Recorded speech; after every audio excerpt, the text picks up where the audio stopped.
Chiel kod moko mathoth e yor adimba arwakini machiegni yie mar mondo mi bed kodwa nyaka igiko mar weche manyien mag ang'ich welo. Nyinga Joyce Oduor antiere kae kod jaloko marwa Elizabeth Otieno. Inyalo chwalonwa ote magi kokale namba mar ote machuok 33600. Mbui marwa mar Facebook ibiro yudo wa achiel kachiel Ramogi TV X @Ramogi TV. Kan bende inyalo tudri koda e Facebook page mara ibiro yuda Joyce Oduor, mbui mara mar X ibiro yuda @JoyceOduor_ machiegni. Profesa Abraham Kithure Kindiki gikone to ochamo muma kaka jalup jatend piny Kenya mar adek e bwo katiba mar higa mar 2010.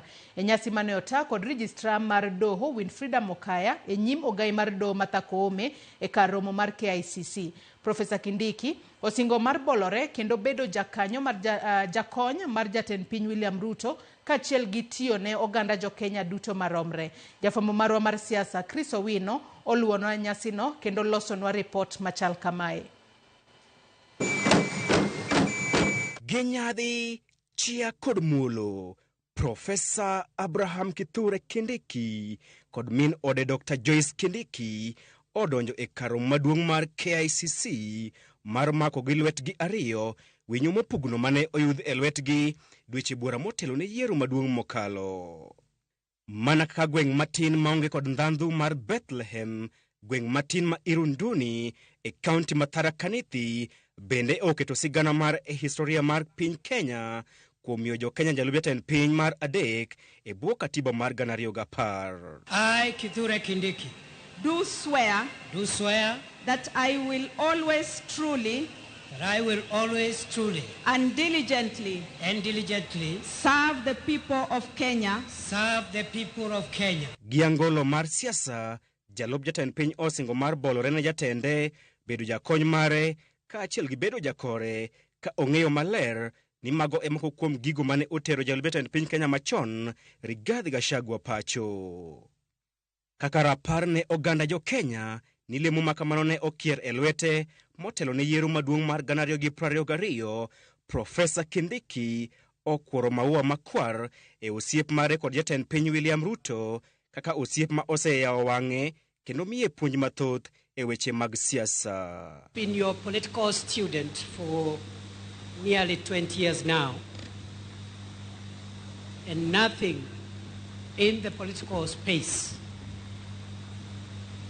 has helped me to pick up lessons more than the years that I have worked and served around you in various capacities. Therefore, Your Excellency, I'm grateful for the honor which you have given me. Giangolo mar machimo mar kumo ae kod kuma ochamo e ngima mare, Profesa Kindiki osungo kang' ma piny Kenya osegoyo e weche mag demokrasia kuom yelem maduong' makamano kata odoko ni owuok e oganda matin. I was born 52 years ago in one of the remotest parts of Kenya. But because Kenya is the land and the homeland of possibilities, today I, perhaps the most unlikely person, is standing here today because Kenya has made it possible for anybody to become anything in this country.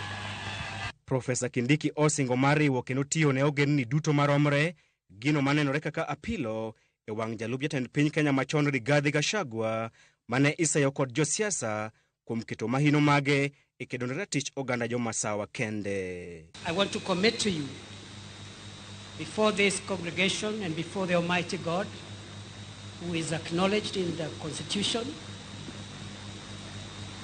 that I will serve under you and provide you with the assistance and support you require to take this country to the next level. I commit I will be loyal and faithful. I will try the best of my ability to work hard together with the other colleagues to lighten the burden that you carry on your shoulders, Your Excellency. Nyasi makawuono koro dhi tieko gwandruok mosekwako sirikal mar Kenya Kwanza e bwo dweche 5 mokalo ewi jalup jatend piny machon Rigathi Gachagua. Nyasi mar Profesa Kindiki chamo muma ne obiro bang' joyal buche 3 mag doho mamalo wito oko kuma ne ochungo chenro makamano odiochieng' manyoro. Mabiro bang' jood bura kod senators goyo ombulu mar thicho oko Rigathi Gachagua e kor dwe mar 10 higani. Nyako Ramogi, inyalo deko chopo mar ng'ato to ok inyal geng'o chopo mare.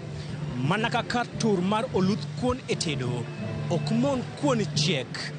Gikone to Profesa Abraham Kithure Kindiki ochamo muma kaka jalup jatend piny Kenya mar 3 e bwo gatiba mar 2010 bang' lemo makama ne oyudh e lwete motelo ne yiero mar 2022.